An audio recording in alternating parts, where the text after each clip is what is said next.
Hay noches en que el hombre quisiera no haber tenido ojos. Quisiera no haber estado allí. Quisiera que la memoria fuese una tablilla de arcilla que se puede romper contra el suelo y olvidar. Pero yo estaba allí, yo lo vi, y lo que mis ojos recogieron esa noche ya no puede ser devuelto a la oscuridad. Mi nombre es Amón Ra Nefer.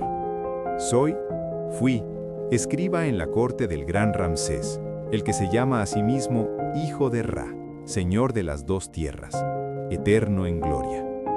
Durante 22 años puse palabras a sus decretos. Durante 22 años creí que las palabras de un faraón podían doblegar incluso la voluntad de los dioses. Esa creencia murió una noche de luna llena. Memphis en aquella hora era una ciudad herida que fingía estar sana.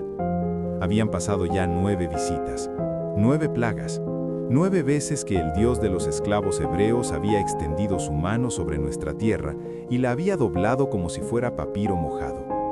El río convertido en sangre, las ranas invadiendo cada rincón, cada palacio, cada cama, los piojos brotando del polvo mismo, las moscas oscureciendo el cielo hasta el mediodía, la muerte del ganado, las úlceras en la piel de todos nosotros.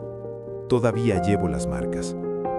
Después vino el granizo de fuego, luego las langostas, las langostas, que se comieron hasta la sombra de los árboles, y después la oscuridad. 3 días de oscuridad que no era simplemente ausencia de luz, era algo que se podía sentir con las manos, una oscuridad que pesaba, que aplastaba el pecho, que hacía llorar a los hombres más duros del ejército de Faraón sin saber por qué lloraban. Y sin embargo, después de cada una de esas 9 visitas, Faraón endureció su corazón. Yo lo vi. Yo estaba en la sala del trono. Yo escribí sus palabras. 9 veces declaró que los hebreos no partirían. 9 veces escribí ese decreto. Y en mi corazón, 9 veces nació una pregunta que me daba miedo formular en voz alta. ¿Qué vendrá después? Lo que ninguno de nosotros sabía, lo que Faraón no quiso saber, era que el Dios de Moisés ya había pronunciado su última palabra. Y esa última palabra tenía forma de silencio. El silencio que antecede al fin. Era la tarde del 14º día del primer mes. Y yo no sabía que esa sería la última noche ordinaria que le quedaba a Egipto. Pero ellos sí lo sabían. Los esclavos ya estaban preparados. ¿Para qué?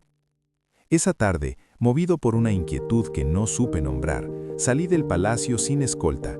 Me envolví en una capa común y caminé hacia el barrio que llamamos Gosén del Río, el sector donde los hijos de Israel llevan generaciones construyendo nuestra gloria a costa de su espalda. Sangre. Cada puerta marcada con sangre. Me acerqué con cautela a un anciano hebreo que estaba sentado frente a su casa, mirando a su hijo realizar el ritual. Le pregunté qué hacían, por qué la sangre, y el anciano me respondió con una calma que me desconcertó. Era la sangre del cordero, me dijo, un cordero sin defecto, de 1 año. Su Dios lo había ordenado. Le pregunté para qué servía esa sangre en los postes, y el anciano miró las marcas rojas en su propia puerta antes de responder, con voz baja, casi reverencial, para que cuando él pasara de largo. Lo que no comprendí entonces, y solo entendería después, era que esa familia estaba comiendo su última cena en Egipto. Estaban comiendo de pie, con prisa, con los pies ya en el camino. No esperaban el amanecer para irse, esperaban una señal. El niño mayor de la familia miraba a su padre mientras comían. Tenía una pregunta en los labios. La pregunta que todo niño hebreo debía hacer en aquella noche.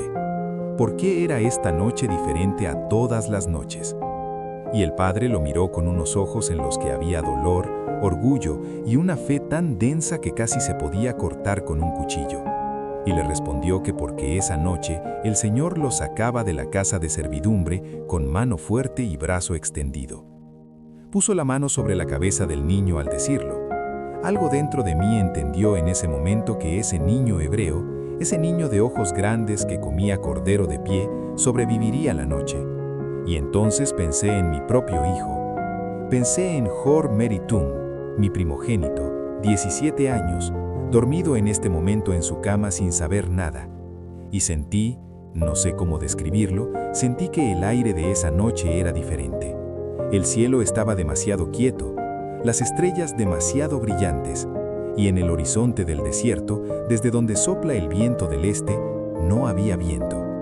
Nada se movía.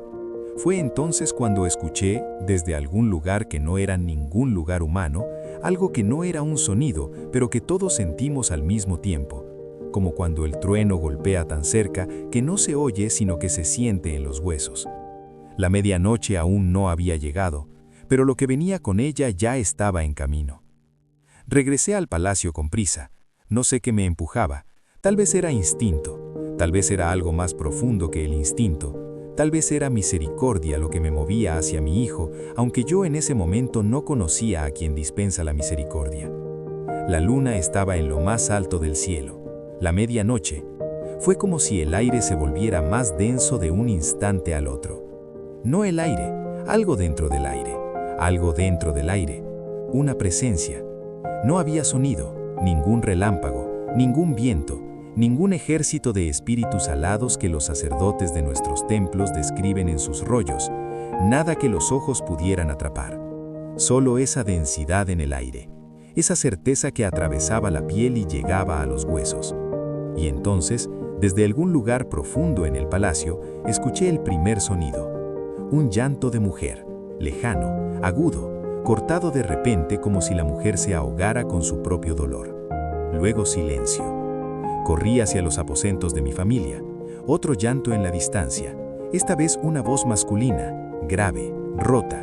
El sonido que hacen los hombres cuando se quiebran desde adentro. El llanto de Egipto. En toda la tierra de Egipto, en ese instante, en ese único y terrible instante de medianoche, no había ni una sola casa donde no hubiera un muerto. Desde el primogénito de Faraón que se sentaba en el trono junto a su padre, hasta el primogénito del preso que estaba en el calabozo, hasta el primogénito de cada animal en su establo. El Señor de Israel había pasado, y en mi garganta, con apenas un susurro, salió el nombre de mi hijo, Hor Meritum. No hablaré de lo que encontré al abrir esa puerta, aún no. Primero déjenme llevarlos a donde fui después. Déjenme llevarlos al lugar donde el poder de Egipto se rompió en una sola noche como se rompe una vasija de barro cuando cae sobre roca. El primogénito de Faraón había muerto, el heredero, el príncipe que llevaría la doble corona, el futuro del dios Gi. Fue en ese momento cuando apareció Moisés. Lo había visto antes, muchas veces en los últimos meses había estado en esta misma sala de pie frente al trono, siempre con el mismo mensaje, siempre con las mismas palabras, y esa noche volvió a decirlas.